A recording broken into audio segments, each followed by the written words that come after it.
اگر میں آپ سے کہوں کہ جو پانی آپ روزانہ پیتے ہیں وہ آہستہ آہستہ آپ کی صحت کو خراب کر رہا ہے اور آپ کی زندگی نگل رہا ہے تو کیا آپ یقین کریں گے؟ افسوس کی بات ہے کہ سندھ خاص طور پر گوٹکی ضلع اور اس کے آس پاس کے کئی علاقوں کا یہ حشر ہوتا جا رہا ہے اور جو ٹی ڈی ایس لیول ہے واٹر کی وہ 1000 سے بھی بڑھ چکی ہے۔ کبھی ہمارے بزرگوں کے زمانے میں کنووں، نہروں اور ہینڈ پمپس کا پانی نسبتاً صاف سمجھا جاتا تھا۔ زمین زیادہ تر زرخیز ہوتی تھی اور کاشتکاری زیادہ تر قدرتی طریقوں سے کی جاتی تھی۔ پھر آخر ایسا کیا ہوا؟ وقت کے ساتھ آبادی بڑھی، خوراک کی ضرورت میں اضافہ ہوا اور زیادہ پیداوار حاصل کرنے لوگوں نے کیمیائی کھادوں یعنی آرٹیفیشل فرٹیلائزرز اور اس کے علاوہ زرعی زہروں یعنی پیسٹی سائیڈز کا استعمال کیا۔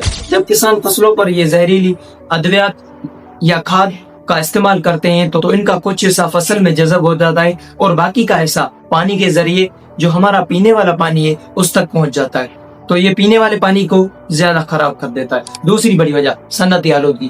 بعض جگہوں پر جو فیکٹریاں ہیں، خاص طور پر اگر ہم گوٹکی کی بات کریں تو یہ ملٹی نیشنل کمپنیز ہیں ادھر، تو یہ جو پانی کو خراب کرنے میں میجارٹی میں رول پلے کرتی ہے۔ اس کا کیا ہوتا ہے کہ جب ان کا زہریلا پانی ایسے نہروں اور نالوں میں چھوڑ دیا جاتا ہے تو اس کی وجہ سے یہ پانی کو بہت زیادہ خراب کرتی ہے۔ تیسری بڑی وجہ تو اس میں موجود جراثیم کیا کرتے ہیں، زمین میں جذب ہو کر ہمارے پینے والے پانی کے ساتھ مل جاتے ہیں۔ اس کے علاوہ سندھ کے بعض علاقوں میں نمکیات، قدرتی طور پر نمکیات، آرسینک اور فلورائڈ پایا جاتا ہے، تو اس کی وجہ سے بھی پانی خراب ہو جاتا ہے۔ یہ ایک قدرتی پوائنٹ ہے۔ اگر آپ اس پانی کو طویل عرصے تک پیتے ہیں تو کیا ہو سکتا ہے؟ اس میں معدے اور آنتوں کی بیماریاں ہو جاتی ہیں، ٹائفائڈ اور ہیپاٹائٹس کا رسک بڑھ جاتا ہے، گردے متاثر ہوتے ہیں، زیادہ فلورائڈ کی وجہ سے ہڈیوں اور دانتوں کے مسئلے ہوتے ہیں، اور اگر پانی میں آرسینک کی مقدار بڑھ جائے مثانے، گردے اور پھیپھڑوں کا کینسر بھی ہو سکتا ہے۔ آپ کے من میں یہ سوال لازمی آیا ہوگا کہ پہلے زمانے میں یہ مسئلے کیوں نہیں ہوتے تھے، یا ہوتے تھے بھی کم کیوں ہوتے تھے؟ ہمارے بزرگ زیادہ تر قدرتی طریقوں سے کھیتی باڑی کرتے تھے اور جانوروں کے گوبر کی کھاد تیار کرتے تھے، وہ زمین میں استعمال کرتے تھے، جسے آرگینک فرٹیلائزرز کہا جاتا ہے، جس کا سائیڈ ایفیکٹ 0 ہوتا تھا۔ زمینوں کو کچھ عرصے تک آرام دیا جاتا تھا اور فصلوں کی تبدیلی کی جاتی تھی، جسے کراپ روٹیشن کہتے ہیں۔ نیم اور قدرتی طریقوں سے کیڑوں کو مار دیا جاتا تھا۔ اسی وجہ سے ان کی زرخیزی زیادہ تر برقرار رہتی تھی اور ماحول پر نسبتاً منفی اثرات کم پڑتے تھے، اور یہ ساری چیزیں ملا کر پینے والے پانی پر آلودگی کا اثر کم پڑتا تھا۔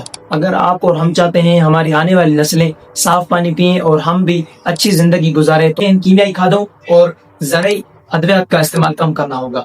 نامیاتی یا آرگینک فرٹیلائزرز تیار کرنے پڑیں گے جو کہ زمینوں کو فائدہ دیتا ہے۔ فیکٹریوں کا آلودہ پانی صاف کیے بغیر خارج کرنا نہیں ہوگا۔ پانی کی باقاعدہ سے لیبارٹری جانچ کرنی پڑے گی۔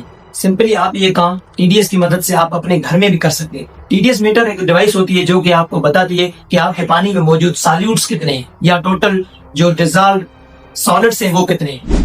اس کی جو نارمل رینج ہوتی ہے 50 سے 300 یا 350 تک ہو سکتی ہے۔ اگر یہ اس رینج میں آتا ہے آپ کا پانی تو آپ کا پانی پینے لائق ہے، اگر اس سے بڑھتا ہے تو پانی پینے کے لائق نہیں ہے۔ اور اگر ہم گوٹکی ضلع کی بات کریں، بدقسمتی سے اس کی جو ٹی ڈی ایس لیول ہے یہ 1000 تک بڑھ چکی ہے۔ یہ جو رینج ہے یہ پانی جانوروں کے پینے کے بھی لائق نہیں ہے۔